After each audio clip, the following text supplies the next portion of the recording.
A gente está, mais uma vez, se dividindo entre várias coisas, né, Darcy? Tem duas atividades ao mesmo tempo, coisas da era atual, né, da tecnologia. A gente pode assistir duas reuniões ao mesmo tempo. O negócio conseguiu ver tudo. A gente está no trabalho de organização, né, do plano de estudos para a Comerc 2021. E o desafio, né, que é pensar como trabalhar isso no meio da pandemia e simplificar um pouco algumas ações. Mas, enfim, muito bom dia a todo mundo. A gente conversou essa semana bastante na diretoria executiva sobre essas questões de fechamento, de reabertura, né? Existe, claro, uma ansiedade por parte de muitos companheiros em relação à reabertura das instituições. O primeiro ponto que é interessante a gente notar é que eu ouvi vocês falando sobre como vem acontecendo o trabalho nas regiões, então é nítido que as casas estão fechadas, né? As casas espíritas, em sua grande parte, estão conseguindo realizar atividades, né, por meio virtual ou utilizando alguma forma de entrar em contato com os seus frequentadores, com os grupos de estudo, com os médiums. Então, isso é muito relevante, é preciso lembrar o tempo inteiro isso. O movimento espírita ele não parou de funcionar porque nós entramos nesse período de distanciamento social, né? Eu acho que até pelo contrário, nós descobrimos novos métodos, novos modelos, novos recursos para até ampliar a ação do movimento espírita, seja da instituição espírita, seja do seu ou do próprio CERJ, né?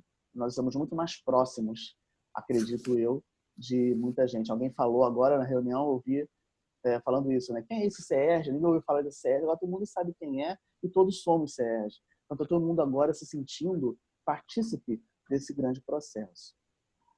Nós, no início da semana, emitimos uma nota, né, publicamos no nosso site, nossas redes, Darcy enviou pela UNE, né, para as coordenações de unificação, a nossa posição. Nós sabemos que algumas religiões estão realizando a reabertura das atividades presenciais, algumas com um cuidado menor do que deveriam estar tendo nesse momento, e o que é mais famoso, né, que todo mundo ouviu falar, é a abertura das igrejas católicas. Mas as igrejas elas foram preparadas para essa reabertura, com fechamento de bancos né, da sua nave principal, com pessoas recebendo os católicos à porta da igreja, verificando a temperatura das pessoas, com termômetro digital sem contato. Eles mantiveram as atividades online, pedindo que os idosos, pessoas com doenças pré-existentes, né, que são um grupo de risco para doenças para a COVID mais grave, não participem da reunião presencial. Eles têm uma estrutura, né, e um recurso financeiro também muito maior que o nosso. Nós acreditamos que ainda é difícil realizar atividades presenciais. Por quê?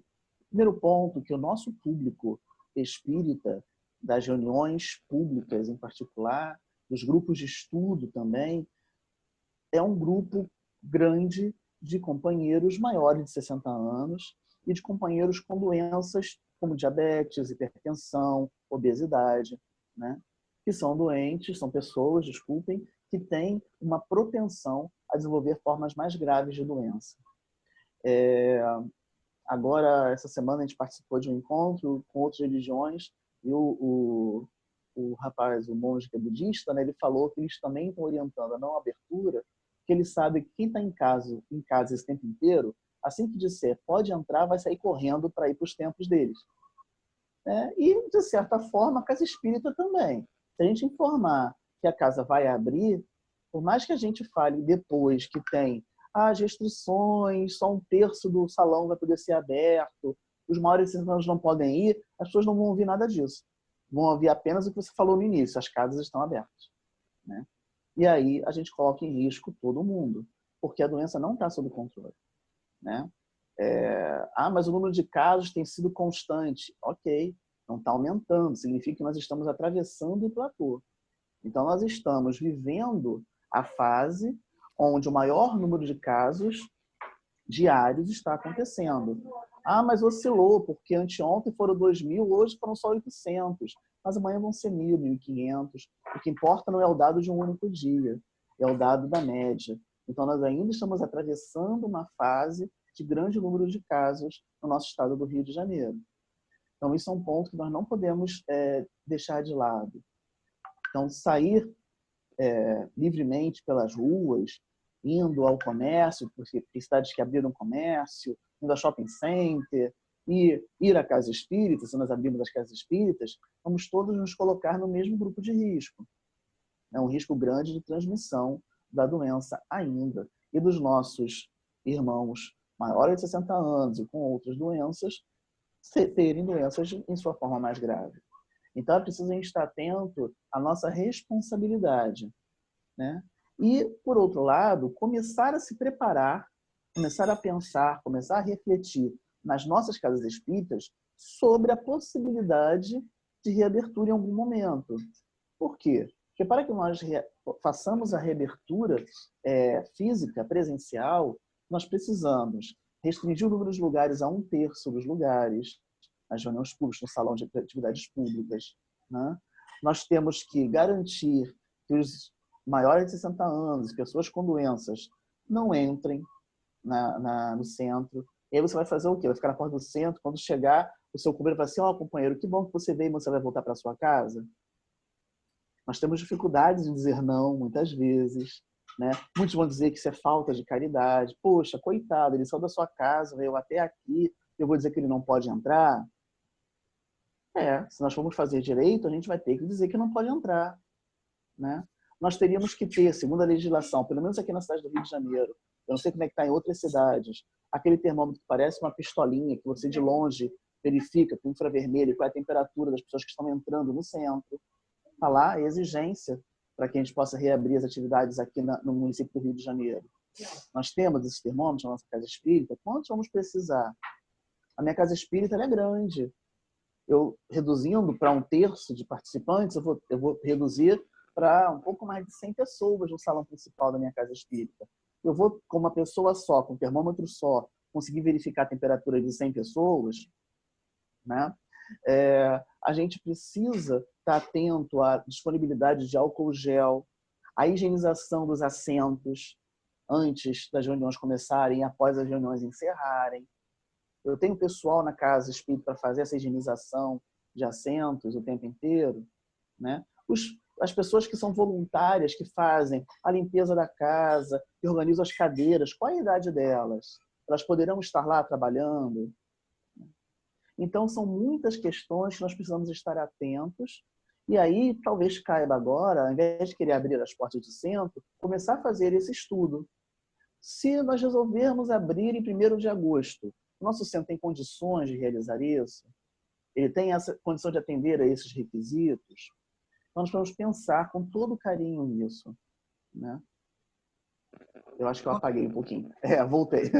Nós precisamos estar atentos a tudo isso. Então, essa tem sido a nossa orientação. A última coisa dessa que eu queria comentar é sobre o comunicado que a FEB fez agora, uns 2 dias atrás. Tá? A FEB emitiu um comunicado falando que mantém suspensas suas atividades até 31 de julho. Ok, está claro isso lá. 2 questões são importantes da gente lembrar. Primeiro, a reabertura ou não da FEB, do prédio, da instituição da Federação Espírita Brasileira em Brasília, vai estar relacionada ao que define as autoridades do Distrito Federal. Então, essa relação com a questão da legislação, questão legal, não tem a ver conosco. Nós não respondemos a mesma legislação em relação a isso. É o primeiro ponto. Segundo ponto, não está escrito no comunicado da FEB que eles vão reabrir em 1º de agosto. Só está dizendo que até 31 de julho está fechado. Por que a gente está falando isso? Porque alguns companheiros nos procuraram essa semana já com essa dúvida. Poxa, a FEB vai abrir em 1º de agosto? O que o SES diz sobre isso? Não, a FEB não disse que vai abrir em 1º de agosto. A FEB disse que continua fechada até 31 de julho. Para tirar essa dúvida, nós contamos em contato com a diretoria da FEB, conversei com um dos vice-presidentes ontem, que atende pela mesma, uma área semelhante que a gente trabalha aqui no CERJ, e ele garantiu que é isso, a ideia é essa, só diz que está fechado até lá e que eles não têm previsão de reabertura. A ideia é que mensalmente reavaliem essa possibilidade de reabertura. Então, estejamos atentos a isso. Alguém botou no chat, eu vi agora, falando sobre já ter tido a doença, não ter mais. Nós não sabemos isso. Existe uma dúvida grande ainda se é possível ou não ter novamente a doença, como vai ser a imunidade após a infecção. Então, existem muitas dúvidas para nós dizermos, vamos abrir. Eu acho que a gente precisa pensar bastante, com muito cuidado e carinho. Eu acho que isso é ter caridade. Pensar em como vamos cuidar dos nossos irmãos. Eu não quero que Darcy vá ao centro, não. Quando ela diz que vai sair, eu brigo com ela. Tá bom, gente? Olha, obrigado por isso. Espero que tenha colaborado, tenha auxiliado, tenha esclarecido a vocês. Um grande beijo a todos. Adriano, você fica tranquilo, porque eu não saio de casa.